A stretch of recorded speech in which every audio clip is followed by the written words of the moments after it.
आपका और आपकी पूरी टीम का मैं धन्यवाद करूंगा कि आज सोशल मीडिया के कुछ ऐसे पत्रकार हैं, कुछ बोलूँगा इसमें, बहुत सारे आपके साथ में भी ऐसे हैं साथी जो कुछ नेताओं के, मंत्रियों के हाथे पैसों के कारण बिक जाते हैं। देखिए, मैं कहना चाहूँगा कि पैसों के लिए अपने ईमान को ना बेचें।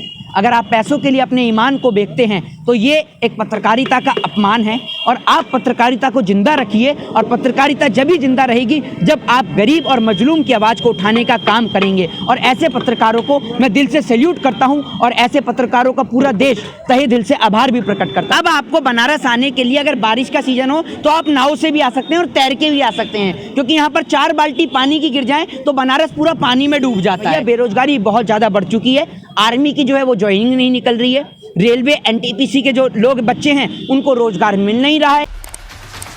जी नमस्कार, मैं हूं वाराणसी से शैलेंद्र सिंह और आप देख रहे हैं आईपा यानी all India progressive politics association. इसके अंतर्गत बातें होती प्रगतिशील राजनीति की, चर्चाएं करते कुछ खास लोगों से।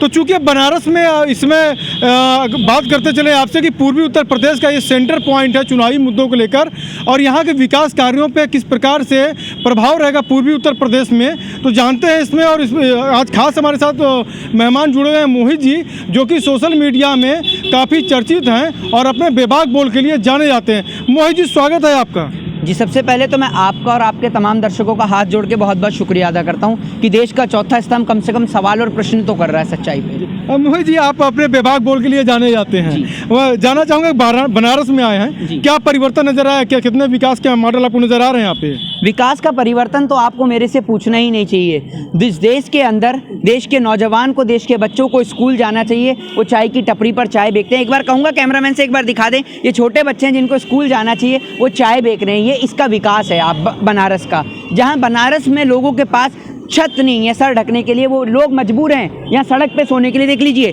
ये बिछौना बिछा रखा है रात को यहाँ सोने के लिए। तो ये माहौल है बनारस का, जिसको आप स्मार्ट सिटी कहते हैं। जनाब, अगर ये स्मार्ट सिटी है जहाँ पर लोगों के पास खाने को रोटी नहीं है, बच्चों के लिए स्कूल नहीं है और रात को सोने के लिए लोगों के पास छत नहीं है, तो ऐसी स्मार्ट सिटी से तो भगवान हाथ जुड़वाए। बनारस में आप आए तो यहाँ विश्वनाथ कॉरिडोर की बातें की जाएं, किस नज़रिए से विश्वनाथ कॉरिडोर को आप देखते हैं? साथ ही बात की जाए तो रिंग रोड यहाँ पे बना, चूँकि आप बनारस में कई दिन से हैं, स्वाभाविक सी बात है कि आप बीजेपी के ऊपर एकदम जो है हमलावर होकर आए हैं यहाँ पे, ये तो तय है। मगर विकास की अगर बातें की जाए, पुराने बनारस 2014 के पहले की बातें की जाए और 2014 के बाद की, कुछ अंतर आपको नज़र आता है? और अगर अंतर नज़र आता तो क्या है?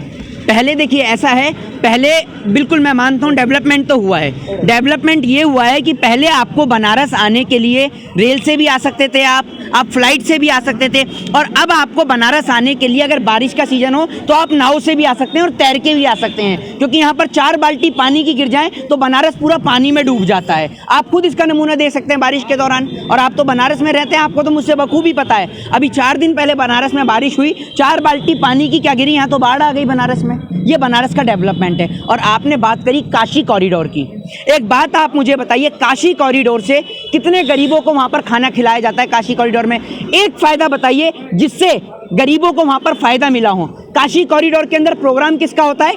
बड़े बड़े लोगों का, प्रधानमंत्री जी का, मुख्यमंत्री जी का।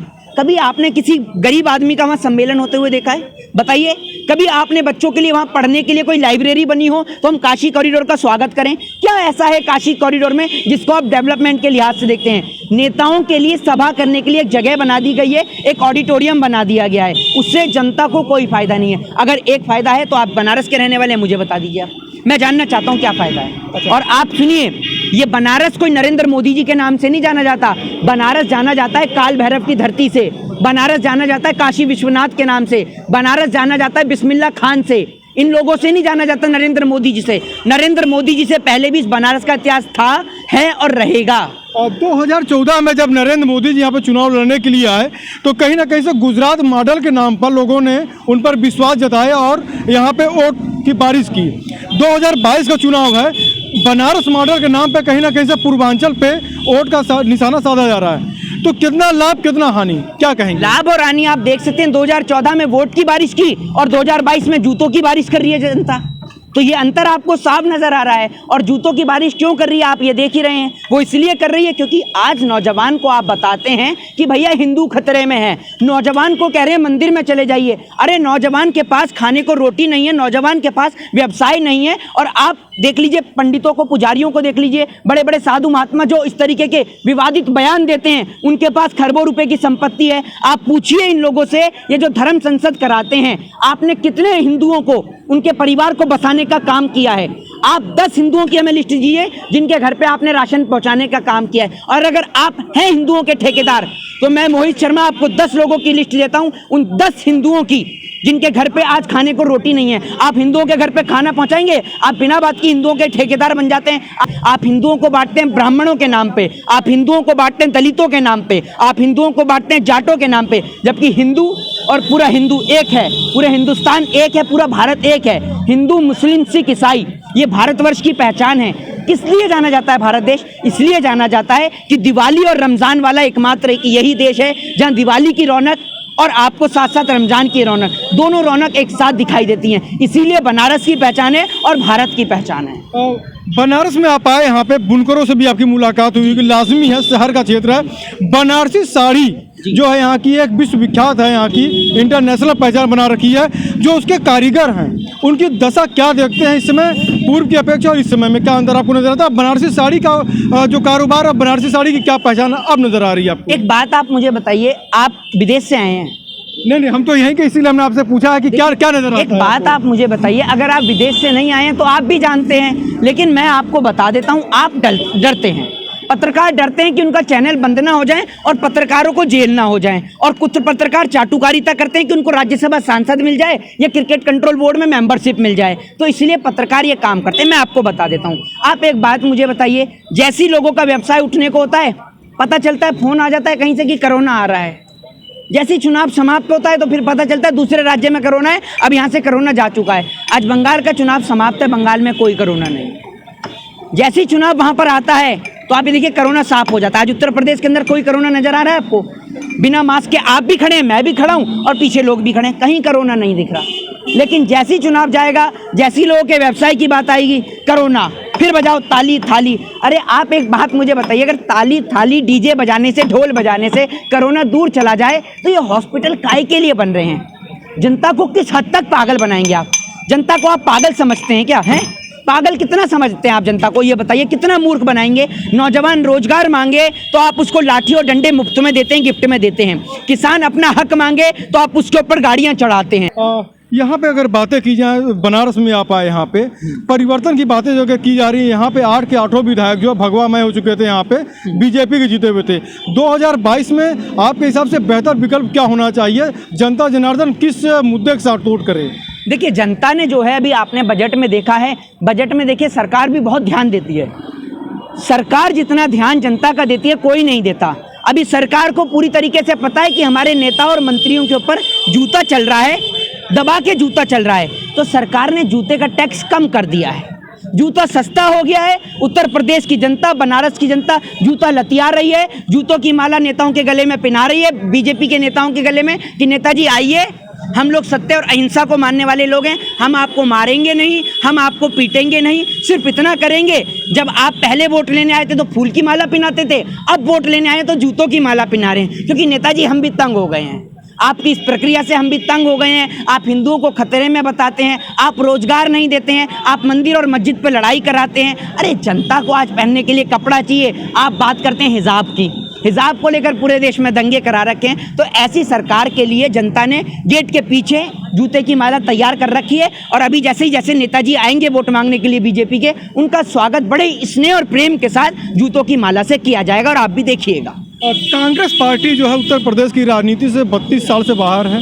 बीएसपी 2007 के बाद से फिर 12 में समाजवादी पार्टी आ जाती है। समाजवादी पार्टी भी सैकड़ा से दहाई में चली गई। तो अगर बातें की जाएं तो भविष्य कहाँ उज्जवल आपको नज़र आता है? क्या कहेंगे आप? देखिए, बनारस में अगर किसी आदमी को अगर जाना जाता है, और बनारस अगर आज जाना जा रहा है हिंदू मुस्लिम सिख ईसाई एकता से, तो वो एक ही नाम है पूरे देश प्रदेश और बनारस का, और वो है एकमात्र हरीश मिश्रा जी उर्फ बनारस वाले मिश्रा जी। आप चले जाइए कश्मीर से कन्याकुमारी तक, उस व्यक्ति को हर एक व्यक्ति जानता है, और वो इसलिए जानता है क्योंकि उस व्यक्ति की जो भाषा है एक मधुर भाषा है। वो मधुर भाषा के लिए जाना जाता है, वो प्रेम और स्नेह के लिए जाना जाता है, वो अमन चैन शांति और भाईचारे के लिए जाना जाता है। और ऐसे भाई जो यहाँ से खड़े हैं चुनाव में, सिस्टम में तब्दीली आप बोल के नहीं कर सकते। जब तक आप सिस्टम के अंदर नहीं जाएंगे तब तक आप सिस्टम को चेंज नहीं कर सकते। और मुझे बड़ी खुशनसीबी है कि यहाँ से अगर हरीश मिश्रा जी 388 उत्तरी विधानसभा से अगर फाइट करेंगे और जनता उनको जिताएगी, और मुझे पता है जनता जरूर जिताएगी, तो बनारस का नहीं पूरे प्रदेश का विकास होगा। और ऐसे लोगों की जरूरत सड़क पे नहीं, विधानसभा और असेंबली के अंदर है। और अगर यहाँ पे साथी से बात की जाए, जैसे जो भी है, चूँकि मोहन जी आप यहाँ पे आए हैं, यहाँ पे बनारस में सब देख रहे हैं, पूरे यहाँ पे सब वाकिफ हुए। यहाँ पे बेरोजगारी एक अहम मुद्दा है यहाँ का। स्किल इंडिया के माध्यम से कितना लाभ कितना हानि? बेरोजगारी का तो आप इस तरीके से देख सकते हैं कि बेचारे पत्रकार जो निष्पक्ष पत्रकारिता करते थे, उन्हों का भी बेचारा घर का रोटी बननी बंद हो गई, तभी इन्होंने सरकार की दलाली करनी शुरू हो गई। तो बेरोजगारी का असर आम जनता के साथ साथ पत्रकारों पे भी पड़ा है। तो भैया बेरोजगारी बहुत ज़्यादा बढ़ चुकी है। आर्मी की जो है वो ज्वाइनिंग नहीं निकल रही है। रेलवे एनटीपीसी के जो लोग बच्चे हैं उनको रोजगार मिल नहीं रहा है, नया रोजगार निकल नहीं रहा है। रोजगार मिलेगा भी कहाँ से? सभी चीज़ों का प्राइवेटाइजेशन हो चुका है, और प्राइवेटाइजेशन के चलते नौजवान आज बेरोजगार है, पढ़े लिखे होने के बावजूद भी बेरोजगार है। ये इस देश की एक विडंबना है, और इस विडंबना को हमें मिटाना होगा। मोहित जी, हम लोगों का प्रयास रहता है, आईपा टीम का प्रयास रहता है कि हम लोग जन जन तक पहुँचे। पूरे उत्तर प्रदेश, उत्तराखंड, पंजाब में पूरी टीम हमारी जन जन तक पहुँचती है, राजनेताओं के पास पहुँचती है, साहित्य के क्षेत्र में जो बेहतर कर रहे हैं उनके पास पहुँचती है, जो सोशल मीडिया प्लेटफॉर्म पर जो अपना मुकाम हासिल कर लिया उनके पास पहुँचते हैं। आईपा की इस टीम को आप क्या कहेंगे?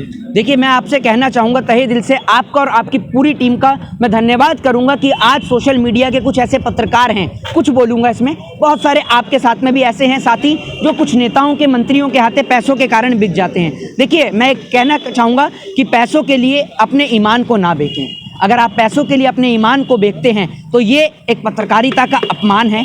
और आप पत्रकारिता को जिंदा रखिए, और पत्रकारिता जब ही जिंदा रहेगी जब आप गरीब और मजलूम की आवाज़ को उठाने का काम करेंगे। और ऐसे पत्रकारों को मैं दिल से सैल्यूट करता हूं, और ऐसे पत्रकारों का पूरा देश तहे दिल से आभार भी प्रकट करता है। जय हिंद, जय भारत, वंदे मातरम। धन्यवाद। तो आप थे हमारे साथ मोहित शर्मा जी, जिन्होंने बहुत ही बेबाकी से जवाब दिया और अपने बेबाक बोल के लिए ही जाने जाते हैं। सोशल मीडिया पे इनके लाखों फॉलोअर्स हैं और लाखों व्यूवर्स हैं, तो अपने बेबाक बोल के लिए, निष्पक्ष बोल के लिए जाने जाते हैं। कोई धर्म नहीं, कोई जाति नहीं, कोई पात नहीं। इस बोल पे मोहित शर्मा जी अपने बयान को दर्ज कराते हैं और अपना विरोध भी प्रकट कराते हैं। वाराणसी से शैलेंद्र सिंह, आईपा।